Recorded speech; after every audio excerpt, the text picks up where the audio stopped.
Ahead of the upcoming Assam Assembly elections, Akhil Gogoi, president of Raijor Dal, has announced that the alliance with the Indian National Congress will not take place. Addressing a press conference in Kaziranga, Gogoi alleged that the attitude of Congress leaders Gaurav Gogoi and Rakibul Hussain led to the collapse of alliance talks between the two parties. According to him, negotiations broke down mainly due to disagreements over seat sharing, particularly regarding the Dhing Assembly constituency. Gogoi said that Raijor Dal had demanded 13 seats as part of the proposed alliance, while the Congress was willing to offer only 4 seats, resulting in a deadlock. He further alleged that the Congress had prepared its candidate list unilaterally without proper consultation with potential alliance partners. Criticizing the state Congress leadership, Gogoi blamed what he described as the arrogance of leaders such as Gaurav Gogoi for the failure of alliance discussion.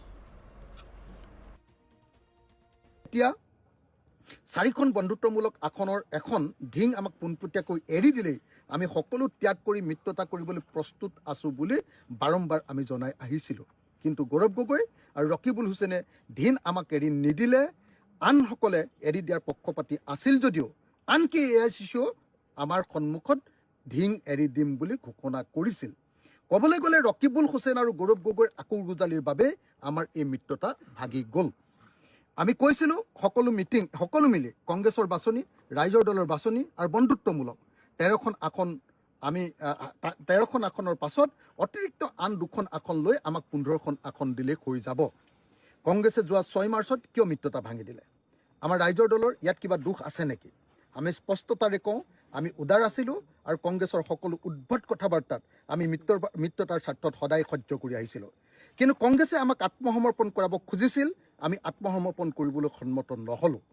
আমি মাত্ৰ 15খন আসনৰ তেনে সামান্য লক্ষ্য এটা দিছিলোঁ আৰু ন্যূনতম ঔমসতীয়া কৰ্মসূচী কমন মিনিমাম প্ৰগ্ৰেম এখন বিচাৰিছিলোঁ। গৌৰৱ গগৈয়ে কিন্তু কমন মিনিমাম প্ৰগ্ৰেম অৰ্থাৎ ন্যূনতম ঔমসতীয়া কৰ্মসূচী এখন কোনোপধ্যে ল'বলৈ ইচ্ছা প্ৰকাশ কৰা নাই। তেওঁ আমাক সন্মান দিব খোজা নাছিল আৰু গৌৰৱ গগৈয়ে দাম্ভিকতা দেখুৱাই মিত্ৰতা ভাঙি দিয়াৰ পক্ষত অৱস্থান লোৱা আমি দেখিলোঁ। আজিৰ দিনটোত আমি অতি দুখেৰে জনাওঁ যে যোৱা 19 ফেব্ৰুৱাৰীৰ মিত্ৰতাৰ বৈঠক বিফল হোৱাৰ পাছত 20 ফেব্ৰুৱাৰীত আমি কংগ্ৰেছ দললৈ আনুষ্ঠানিকভাৱে এখন পত্ৰ প্ৰেৰণ কৰিছিলোঁ। কিন্তু আজি পৰ্যন্ত আমাক অসন্মান কৰি কংগ্ৰেছ দলে আমাৰ সেই চিঠিৰ কোনো উত্তৰ নিদিলে আৰু উত্তৰ নিদি আমাৰ স্বাভিমানত আঘাত আনিলে। সেয়েহে আজিৰ তাৰিখত কংগ্ৰেছৰ সৈতে মিত্ৰতা সন্দৰ্ভত আলোচনা আগবঢ়াই নিয়াটো আমাৰ পক্ষে সম্ভৱপৰ নহয় বুলি বিবেচনা কৰি আজিৰ সভাই প্ৰস্তাৱ গ্ৰহণ কৰিছে আৰু এইখিনি কথা আমি সমগ্ৰ অসমৰ ৰাইজক আজি জানিবলৈ দিছোঁ।